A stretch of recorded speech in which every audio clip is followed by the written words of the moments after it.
আজকে না সকাল সকাল কালকে যে কাঁঠাল এনেছিলাম সেই কাঁঠালটা এখন কাটতে বসেছি। তো ভাবছি যে দুটো কাঁঠাল আছে, ফালতু রেখে কোনো লাভ নেই, একটা কেটে নিই। তো আজকে একটা রান্না করব। তো হ্যালো এভরিওয়ান, আবার একটা নতুন ভিডিওতে তোমাদের সবাইকে স্বাগত। তো সকাল সকাল হাতে লিকার চা নিয়ে বসেছি এখন কাঁঠাল কাটতে। তো কাঁঠাল কাটতে পারি আমি। তো একটুখানি মানে হ্যাঁ, একটুখানি বিরক্ত লাগে, কিন্তু হাতে ভালো করে তেল লাগিয়ে বসে গেছি কাটতে। জানোই যে আমার কাজের যে মেয়েটা, সে তো যা ঘটে গেছে, সে যে কবে আসবে কে জানে। 4 দিন ধরে যেন উৎসব লেগেছে ওর। ও তো আসবে না আজকে।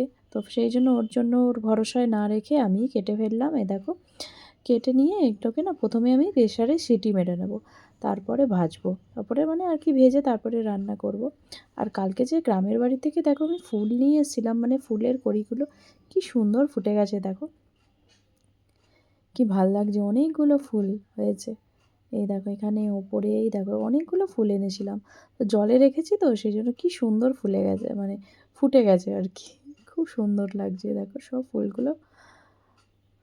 তো এখানে কিনতে গেলে না ওই গাঁদা ফুলই পাওয়া যায়, জবা ফুল ভালো দেয় না, একটা কি দুটো দেয়।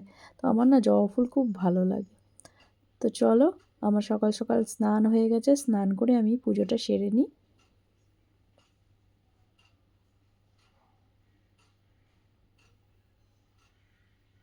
আর আজকে যেহেতু বৃহস্পতিবার, এই যে তুলসী তলায় তুলসী গাছটাও না প্রথম প্রথম একদম মানে শুকিয়ে যাচ্ছিলো আস্তে আস্তে, কিন্তু আবার দেখছি একটুখানি জেগে উঠেছে, পাতাগুলো আবার সুন্দর সবুজ হয়ে গেছে পুরো। তো বৃহস্পতিবার বলে না, আজকে ঠাকুরকে দেবো বলে আমি একটুখানি ঠাকুরের জন্য এই যে সুজি বানিয়েছিলাম।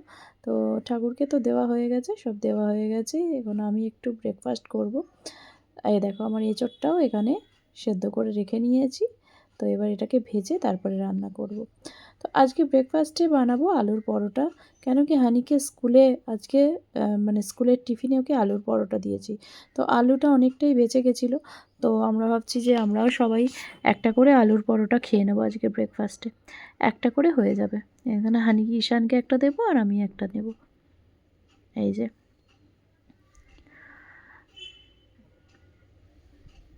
তো নিয়ে চলে এসেছি আলুর পরোটা। তো ওর সাথে নিয়েছি আমি আচার, আচার দিয়ে খাবো। আর এই দেখো ঈশান অর্ধেক খায়নি, ও বলছে আর খাবো না, ওর পেট ভরে গেছে বলে আমাকে দিয়ে দিয়েছে, আর আমি একটা নিয়ে বসে পড়েছি খেতে। এই যে আলুর পরোটা খাচ্ছি, অনেকদিন পরে বানালাম, বেশ ভালোই লাগছে। আজ সকাল থেকে যা বৃষ্টি, কালকে রাত্রে তো হয়েছে, কিন্তু এখনও পুরো মেঘ করে আছে আকাশে। ঠান্ডা ঠান্ডা বেশ আলুর পরোটা খেতে ভালোই লাগছে। তো ব্রেকফাস্ট করে আবার একটু চা বানিয়ে নিয়েছি, এখন খাচ্ছি দুধের চা। তো মানে ব্রেকফাস্ট করে একটুখানি দুধের চা না খেলে ভাল লাগে না।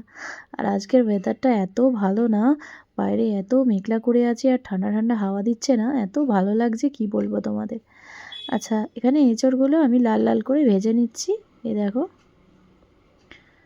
তো অল্প তেলে এঁচড়টাকে প্রথমে ভালো করে ভেজে নিয়েছি। এবার কড়াইতে পেঁয়াজ, টমেটো আর গরম মশলা ফোড়ন দিয়েছি, আর তেজপাতা, শুকনো লঙ্কা দিয়ে ভালো করে ওটাকে ভাজছি।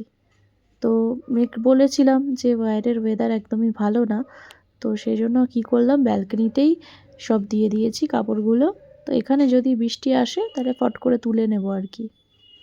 তো বলেছে যে 1 তারিখ অবধি বৃষ্টি হবে, কালকেও হবে মনে হয় বৃষ্টি। সকালে কিন্তু যখন স্কুলে পাঠাই তখন কিন্তু খুব মেঘ ডাক ছিল। তো এদিকে আমার এঁচোড়ের মশলা রেডি হয়ে গেছে, এবার এঁচোড়টা এর মধ্যে আমি দিয়ে দেব। তো এঁচোড়ের না পাতলা করে মানে একটু ঝোল মতন করব, বেশি মাখা করব না, মানে বেশি একদম কষা কষা না, জাস্ট একটু ঝোল দেব, একটু ঝোল ঝোল খেতেই আমার আবার বেশি ভালো লাগে। তো এই যে মশলাটা কষানো হয়ে গেছে, এবার এঁচোড়টা দিয়ে ভালো করে কষিয়ে নিয়ে একটু জল দিয়ে দেব। আর এখানে বানিয়েছি কালকে যে আম এনেছি, ওই আমের চাটনিটা বানিয়ে নিয়েছি। আর এখানে না অল্প সেদ্ধ করা এঁচোড় রেখে দিয়েছিলাম, সেই এঁচোড়ের ভাবছি বড়া বানাবো। তো এঁচোড়টাকে ভালো করে চটকে নিয়েছি, এর মধ্যে দিয়েছি পেঁয়াজ, লঙ্কা কুচি, আদা কুচি আর বেসন দিয়েছি, নুন, হলুদ সব দিয়ে ভালো করে মেখে নিয়ে তারপরে বড়া বানাচ্ছি। মাখাটা তোমাদেরকে দেখাতে পারিনি, ওটা স্কিপ হয়ে গেছে। তো এই যে ভাত খাবার সময় এই বড়া খেতে দারুণ লাগে। তো এতগুলো এঁচোড় হয়ে যাচ্ছে তো অনেকটাই পরিমাণে হয়ে গেছে। তো ভাবলাম যে একটুখানি বড়া বানানো যাক। এ দেখো একদম লাল, লাল করে ভেজে বড়া খেতে যা দারুণ লাগছে না! আমি না আজকে ফার্স্ট টাইম বানালাম। বানিয়ে খেয়ে দেখছি সত্যিই অসাধারণ হয়েছে। তো ডাল দিয়ে খেতে তো আরও বেশি ভালো লাগছে। চলো বাকিগুলো বানিয়ে নিই, তোমাদের সাথে আবার পরে দেখা হচ্ছে।